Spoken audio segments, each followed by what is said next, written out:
The wife can agree to give up her Dawar.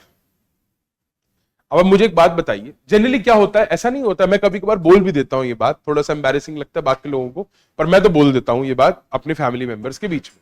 क्या होता है, कभी कभार मैं कुछ देखता हूं ट्रेडिशनली या फेस्टिवल्स पे होता क्या है, व्हाट हैपेंस इज कि दो लोग हैं, एक व्यक्ति ने, जैसे भाई दूज पर होता है और करवा चौथ पर भी होता है, हमारे घर में बहुत सारी चीजें ऐसी होती हैं, तो दोनों व्यक्ति क्या करते हैं, एक दूसरे को सगन देते हैं। एक व्यक्ति दूसरे को देता है, वो व्यक्ति फिर देता है।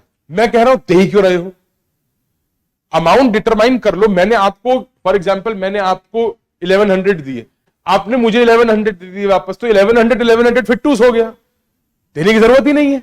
आप सिर्फ दिखा दो कि ये तुम्हारा है, ये तुम्हारा है, और अपने अपने पास रख लो। तुम देख क्यों रहे हो जब आपने एक्चुअली में किसी और को देना है? आप ये क्यों दे रहे हो? It is just out of love that you should have something, right? ये पैसा आप इसलिए तो दे रहे हो ना। क्यों दिया जाता है? जब नानी दादी के घर जाते थोड़ा सा पैसा क्यों मिलता है? कि बच्चों के पास कुछ होगा, you know, just to do your own expenses etcetera etcetera.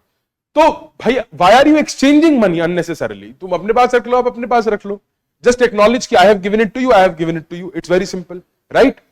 अगर मैं ऐसा कहूं कि आपने मुझे फॉर एग्जाम्पल 1100 रुपीज देने हैं, 1000, 2000, 4000 जो भी आपने मुझे देने हैं, और मैं आपको कहूं कि मैं आपसे नहीं ले रहा, क्या मैं ऐसा कह सकता हूं कि जो 4000 रुपए आपके जाने तय थे, वही 4000 रुपए आपको तोहफे में मिल गए?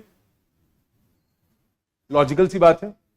जो 4000 रुपीज आपके जाने तय थे, वही 4000 रुपए आपको वापस मिल गए, तो आपको गिफ्ट ही मिल गया ना, क्योंकि आपके हिसाब से तो वो 4000 रुपए गए हुए थे, अब वो आपके हो गए वापस, तो एक तरीके से आपको गिफ्ट ही मिल गया।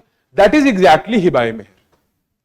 What happens is sometimes remission means the wife gives up her dower, कि मेरे को डावर चाहिए ही नहीं, मेरे को डावर चाहिए ही नहीं। तो जो हस्बैंड के मेहर के पैसे जाने तय थे, वही हस्बैंड के पास वापस रुक गए। दैट मीन्स जो अमाउंट हस्बैंड का, मान ली 50,000 रुपए का मेहर था, तो 50,000 रुपए जो हस्बैंड के जाने तय थे, वही हस्बैंड को वापस मिल गए, यह हस्बैंड के पास से गए ही नहीं। तो एक तरीके से जो 50,000 रुपए वो मान के बैठे थे कि मेरे जाएंगे ही जाएंगे, अब वो उनके बच गए। तो एक तरीके से उनको वो 50,000 रुपए का गिफ्ट मिल गया। दैट इज कॉल्ड हिबाए मेहर। इसको थोड़ा सा लिख लो, ज्यादा टाइम नहीं लगेगा, जल्दी लिख लो, बताता हूं मैं आपको।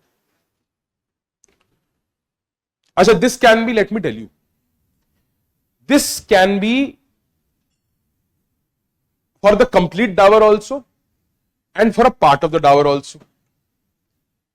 It has to be always in writing, सब कुछ ये राइटिंग में होना चाहिए।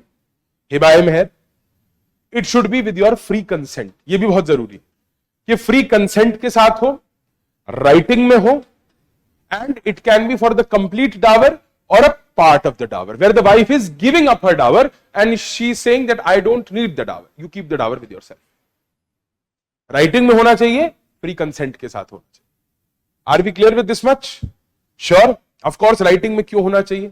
ताकि एक रिकॉर्ड रहे कि हिबाए मेहर था, हस्बैंड का भी प्रोटेक्शन है इसमें, और कंसेंट फ्री होना चाहिए, मतलब मैं अपनी मर्जी से मेहर को छोड़ रही हूं, ऐसा नहीं किसी के दबाव में आकर मैंने डावर का अमाउंट छोड़ा है।